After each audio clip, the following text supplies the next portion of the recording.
ចំណុចខ្លះៗដែលខ្ញុំចាប់ផ្ដើមស្គាល់ពីខ្លួនឯងកាន់តែច្រើនហើយឃើញថាវាល្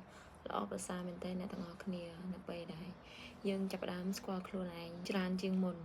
ចំណុចទី1ហ្នឹងគឺខ្ញុំចង់ផ្ដោតទៅលើការនៅម្នាក់ឯងអនុញ្ញាតឲ្យខ្លួនឯងនៅម្នាក់ឯងឲ្យបានច្រើនជាងមុនស្គាល់ពីខ្លួនឯងឲ្យបានច្រើនជាងមុនណាអាចទៅកាហ្វេម្នាក់ឯងមិនមែនថាយើងនៅម្នាក់ឯងច្រើនជាងហ្នឹងគឺយើងផ្ដាច់តំណែងពីមិត្តភ័ក្តិឬក៏អ្នកនៅជុំវិញខ្លួនយើងពេលនៅម្នាក់ឯងច្រើនអ្នកទាំងអស់គ្នានឹងដឹងពីអ្វីដែលអ្នកទាំងអស់គ្នាចង់បានអ្វីដែលអ្នកទាំងអស់គ្នាត្រូវការអ្វីដែលអ្នកទាំងអស់គ្នាចូលចិត្តមិនចូលចិត្តកន្លែងណាដែលធ្វើឲ្យអ្នកទាំងអស់គ្នា feeling down បើសិនជាអ្នកទាំងអស់គ្នាទៅ environment បែបណាដែលអ្នកវាអត់ fit ជាមួយនឹងអ្នកទាំងអស់គ្នាមួយទៀតអ្នកទាំងអស់គ្នាអាចអានសៀវភៅប្រភេទសៀវភៅ motivation ឬក៏សៀវភៅណាដែលជួយ improve អ្នកទាំងអស់គ្នាជួយឲ្យអ្នកទាំងអស់គ្នាល្អប្រសើរជាងមុនអីចឹងទៅហើយមួយទៀតផ្លាស់ប្ដូរទម្លាប់ចាស់ទម្លាប់ដែលអ្នកទាំងអស់គ្នាធ្លាប់ពីមុនមកអាចសាកផ្លាស់ប្ដូរនៅទម្លាប់ថ្មីអីចឹងទៅដូចជាការហាត់ប្រាណអានសៀវភៅច្រើនជាងមុនញ៉ាំ healthy food មួយទៀតអ្នកទាំងអស់គ្នាដោះលែងនៅទំនាក់ទំនងមួយដែលធ្វើឲ្យអ្នកទាំងអស់គ្នាអត់សប្បាយចិត្តគឺថាដោះលែងទៅហើយអនុញ្ញាតឲ្យខ្លួនឯងទៅ experience អីដែលថ្មីជួយឲ្យអ្នកទាំងអស់គ្នា improve ខ្លួនឯងអញ្ចឹងសាកល្បងធ្វើវាទៅដំបូងឡើយអាចនឹង feeling comfortable ជាមួយនឹងវាទេប៉ុន្តែសាកធ្វើទៅយើងពិតជាចង់ផ្លាស់ប្ដូរខ្លួនឯងផ្លាស់ប្ដូរទម្លាប់ចាស់ឬក៏ចង់ស្គាល់ខ្លួនឯងច្រើនជាងមុនទាំងអស់គ្នាត្រូវអនុញ្ញាតឲ្យខ្លួនឯងទៅ experience អីដែលថ្មីផ្ដើមពីចំណុចតិចបន្តួចហ្នឹងឯងអ្នកទាំងអស់គ្នាទាំងការញ៉ាំការគេងទម្លាប់ប្រចាំថ្ងៃរបស់អ្នកទាំងអស់គ្នាហ្នឹងគឺអ្នកទាំងអស់គ្នាត្រូវផ្លាស់ប្ដូរបើសិនជាអ្នកទាំងអស់គ្នាចង់ស្គាល់ខ្លួនឯងច្រើនជាងមុនអ្នកទាំងអស់គ្នាអាចនៅមួយកន្លែងអត់អាចនៅពេលអ្នកទាំងអស់គ្នាចង់ផ្លាស់ប្ដូរខ្លួនឯង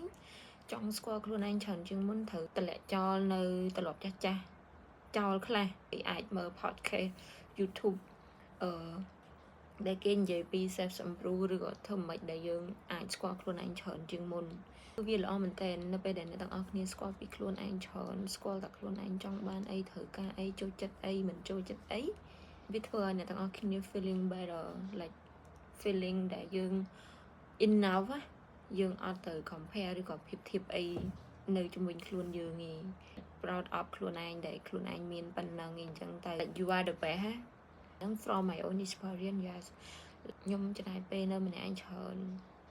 ហើយខ្ញុំអត់ feel lonely ទេនៅពេលដែលខ្ញុំនៅម្នាក់ឯងគឺខ្ញុំ feeling at peak ហ្មង like ទៅញ៉ាំអីម្នាក់ឯងក៏បានទៅហាងកាហ្វេម្នាក់ឯងក៏បាន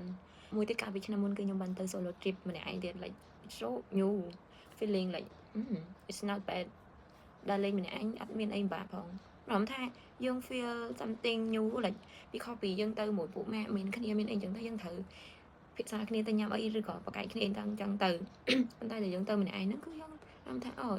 យើងចង់ទៅណាក៏ទៅនឹងទៅប៉ុន្តែបើសិនជាអ្នកទាំងអស់គ្នាអត់មានភាពក្លាហានគ្រប់គ្រាន់ក្នុងការទៅដើរលេងខេត្តម្នាក់ឯងទៅខ្ញុំ suggest ឲ្យត្រឹមនៅក្នុងពេញនឹងទៅហាងកាហ្វេទៅអីចឹងទៅឬក៏ទៅញ៉ាំ dinner ម្នាក់ឯងសាកទៅឲ្យដឹងថាអា feeling ការទៅញ៉ាំអីម្នាក់ឯងទៅអង្គុយផឹកកាហ្វេអីម្នាក់ឯងហ្នឹងគឺវាបែបណាសាកទៅយូរទៅអ្នកទាំងអស់គ្នានឹងហៅឃើញថាការដែលនៅម្នាក់ឯងចំណាយពេលនៅជាមួយខ្លួនឯងច្រើនហ្នឹងគឺវាមានក្តីសុខប៉ុណ្ណាហើយយើងអត់ feel lonely ហ្មង feeling happy ជាមួយនឹងខ្លួនឯងណា and